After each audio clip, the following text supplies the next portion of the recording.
बिहार विधानसभा चुनाव को 1 साल से भी कम समय बचा है। ऐसे में बिहार का सियासी पारा अभी से ही आसमान छूने लगा है। नीतीश के पाला बदलने की अटकलें फिर से तेज हो रही हैं। क्या नीतीश कुमार जी एनडीए का साथ छोड़ देंगे? क्या नीतीश कुमार जी पुनः आरजेडी के साथ चले जाएंगे? नीतीश कुमार जी आखिर एनडीए से नाराज क्यों हैं? आरजेडी आखिर नीतीश कुमार का समर्थन क्यों कर रही है? इन सभी बातों को विस्तार से समझेंगे। क्या कि नीतीश कुमार जी वाकई में एनडीए से नाराज है और एनडीए का साथ छोड़ सकते हैं? क्या वाकई में आरजेडी फिर से नीतीश कुमार जी को अपनी पार्टी के साथ गठबंधन बनाने के लिए तैयार करेंगे? सभी बातें को समझने का प्रयास करेंगे, क्योंकि संसद में शुरू हुई अंबेडकर विवाद ने इस अफवाहों को और भी ज़्यादा हवा दे दी है। इसी बीच लालू यादव की पार्टी राष्ट्रीय जनता दल ने भी बड़ा बयान देकर के बिहार की राजनीति में खलबली मचा दी है। पिछले कई दिनों से खबरें सामने आ रही है कि बिहार के मुख्यमंत्री नीतीश कुमार एनडीए से नाराज चल रहे हैं। संसद में गृह मंत्री अमित शाह के बयान का असर बिहार की राजनीति पर भी देखने को मिल रहा है। नीतीश कुमार भी पिछड़ा वर्ग से ताल्लुक रखते हैं। ऐसे में बेशक अंबेडकर विवाद पर नीतीश कुमार ने चुप्पी साध रखी हो, मगर आगामी चुनाव के मद्देनजर यह चर्चा तेज हो गई है कि नीतीश कुमार फिर से पार्टी बदल सकते हैं। नीतीश कुमार की नाराजगी को गृह मंत्री अमित शाह के एक और बयान ने हवा दे दी। दरअसल हाल ही में एक टीवी इंटरव्यू के दौरान बिहार चुनाव का जिक्र हुआ। इसी बीच जब गृह मंत्री अमित शाह से पूछा गया कि क्या आप बिहार में एनडीए दोबारा जीतेगी तो नीतीश कुमार ही मुख्यमंत्री बनेंगे, इस सवाल पर अमित शाह ने चुप्पी साध ली। ऐसे में अमित शाह की यह चुप्पी कई लोगों को खटकने लगी।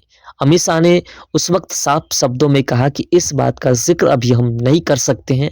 इस वक्त का डिसीजन हम जाएंगे विधानसभा में तो वहां पर चर्चा होगी कि आखिर किसे चेहरा बनाया जाएगा 2025 का, किसके नेतृत्व में 2025 में विधानसभा चुनाव लड़े जाएंगे। नीतीश और एनडीए में छिड़ी तकरार पर विपक्ष ने भी हाथ साफ करना शुरू कर दिया। तेजस्वी यादव समेत आरजेडी की बयानबाजी ने नीतीश के पाला बदलने की खबरों को हवा दे दी है। हाल ही में बिहार के पूर्व डिप्टी सीएम तेजस्वी यादव ने ही हाजीपुर के कार्यक्रम में शिरकत की। इस दौरान आरजेडी के नेता शक्ति यादव ने बड़े खेले की तरफ इशारा किया। नीतीश कुमार के साथ आने के सवाल पर शक्ति यादव ने कहा कि पार्टियों के बीच मतभेद से ज़्यादा ज़रूरी है राष्ट्र और लोकतंत्र, इसलिए राजनीति में सभी तरह की संभावनाओं के लिए दरवाजे खुले हैं। इससे पहले तेजस्वी यादव ने भी कई तरह से नीतीश कुमार जी को अपनी ओर आकर्षित करने की कोशिश की है। नीतीश कुमार जी जब तेजस्वी यादव की बातों से सहमत नहीं हुए तो तेजस्वी यादव ने दिल्ली के पूर्व सीएम अरविंद केजरीवाल से बात की और उसके बाद अरविंद केजरीवाल ने नीतीश कुमार जी को इंडी अलायंस में वापस होने के लिए यानी कि वापसी करने के लिए उन्हें एक पत्र लिखा, जिसमें स्पष्ट तौर पर ये कहा कि अब एनडीए में सभी का अपमान किया जा रहा है। एनडीए में जदयू की कोई वैल्यूशन नहीं है। बीजेपी जदयू की वैल्यू को पूरी तरह से समाप्त कर रहे हैं, इसलिए आप एनडीए को छोड़कर पुनः इंडी अलायंस में वापस लौट जाए। उसके अलावा बाबा साहब अम्बेडकर पर हुई चर्चा को लेकर के भी साफ तौर पर अरविंद केजरीवाल ने नीतीश कुमार जी को उकसाने की कोशिश की और नीतीश कुमार जी को एनडीए से दूरी बनाने के लिए उन्हें उत्साहित किया, ताकि नीतीश कुमार जी एनडीए का साथ छोड़कर इंडी अलायंस में वापसी कर ले। इस तरह से उन्हें भरमाने की कोशिश की जा रही है। इस प्रकार से नीतीश कुमार जी को लालच दी जा रही है ताकि वो पूरी तरह से एनडीए के विरोधी बन जाए, बीजेपी के विरोधी बन जाए और वह फिर से इंडी अलायंस में शामिल हो जाए। जैसा कि आप भी जानते हैं कि इंडी अलायंस का निर्माण पूरी तरह से देखा जाए तो नीतीश कुमार जी के द्वारा किया गया था।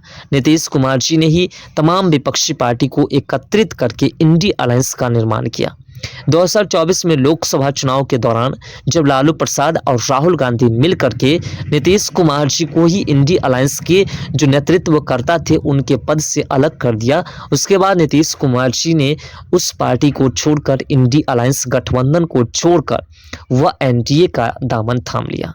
जब एनडीए में नीतीश कुमार जी ने वापसी की तो नीतीश कुमार जी को पुनः सभी पद की उम्मीदें सगी कि नीतीश कुमार जी बिहार के मुख्यमंत्री की कुर्सी पर भी रह सकते हैं और आने वाले समय में उन्हें जो है केंद्र सरकार की ओर से किसी मंत्रालय का भी पद दिया जा सकता है।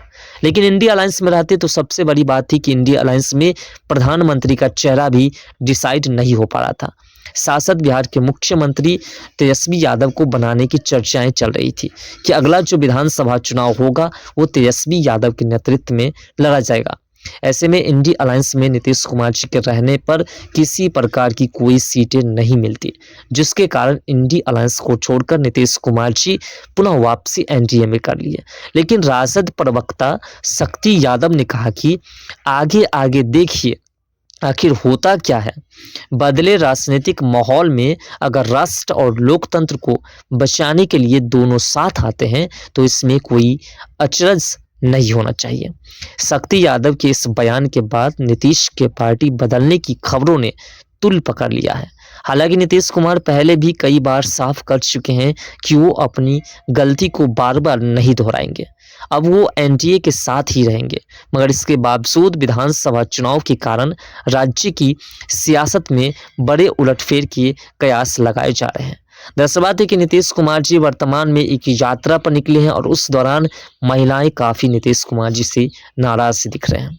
ऐसे में जिस प्रकार से तेजस्वी यादव ने अपनी पार्टी को जिताने के लिए एक नए स्कीम लॉन्च करने की बात कही है, उन्होंने कहा है कि प्रत्येक महिलाओं को 2500 रुपये उनके अकाउंट पर दिए जाएंगे। जिस प्रकार से लोकसभा चुनाव में खटाखट योजना लॉन्च की थी उन लोगों ने, और जैसे ही चुनाव खत्म हुई, जैसे रिजल्ट जारी हुआ, वैसे ही खटाखट योजना भी समाप्त हो गया। उसी प्रकार से तेजस्वी यादव ने फिर से 2025 विधानसभा चुनाव में इसी प्रकार की कुछ योजनाएं लॉन्च करने की बात कही है। उन्होंने कहा है कि जो वृद्धा पेंशन दिया जाता है उसे 1400 रुपया कर दिया जाएगा। उसके बाद प्रत्येक महिला के अकाउंट्स में 2500 रुपये दिए जाएंगे पर महीना। साथ साथ 200 यूनिट बिजली भी मुफ्त दी जाएगी। ऐसे में तेजस्वी यादव लोगों को आकर्षित करने की कोशिश कर रहे हैं, तो इसी आकर्षण को देख करके नीतीश कुमार अपना पाला बदल भी सकते हैं। लेकिन फिलहाल नीतीश कुमार जी ने ऐसी कोई सूचना जारी नहीं की है कि वह पार्टी बदलने वाले हैं, कि वह फिर से एनडीए का दामन छोड़ करके इंडी अलायंस में शामिल होने वाले हैं। क्योंकि अगर वह महागठबंधन के साथ बिहार में वापसी करते हैं तो ये बात 100% तय है कि 2025 में जो विधानसभा चुनाव होने हैं उस चुनाव में तेजस्वी यादव की ओर से नीतीश कुमार जी को कहा जाएगा कि आप उस वादा को याद कीजिए जब आपने कहा था कि विधानसभा चुनाव तेजस्वी यादव के नेतृत्व में लड़ा जाएगा। ऐसे में नीतीश कुमार जी को तमाम बातें याद दिलाई जा रही है कि किस प्रकार से नीतीश कुमार जी ने कहा था कि हम बिहार को विशेष राज्य का दर्जा दिलाएंगे, वो नहीं दिलाया गया। तमाम तरह की योजनाओं का याद दिला रहे हैं, तो ऐसे में तेजस्वी यादव द्वारा वो बातें भी याद दिलाई जाएगी कि नीतीश कुमार जी ने कहा था कि बिहार का अगला विधानसभा चुनाव तेजस्वी यादव के नेतृत्व में लड़ा जाएगा। आपको याद होगा जब इंडी अलायंस का निर्माण किया गया था तो उस वक्त नीतीश कुमार जी को ये उम्मीद थी कि इंडी अलायंस की ओर से प्रधानमंत्री का चेहरा उन्हें बनाया जाएगा। तो इस बात को देखते हुए नीतीश कुमार जी ने यह घोषणा कर दी कि तेजस्वी यादव के नेतृत्व में अगला विधानसभा चुनाव बिहार के अंदर लड़ा जाएगा। लेकिन कुछ ही समय बाद नीतीश कुमार जी को इंडी अलायंस के शीर्ष नेतृत्वकर्ता की कुर्सी से हटा दी गई, जिसके बाद नीतीश कुमार जी पार्टी बदल ली और वह एनडीए के साथ चले आए और उसके बाद तेजस्वी यादव का सपना भी चकनाचूर हो गया। फिलहाल आपके हिसाब से क्या लगता है कि नीतीश कुमार जी पार्टी बदल सकते हैं या नहीं? कमेंट सेक्शन में अपना राय जरूर दीजिए।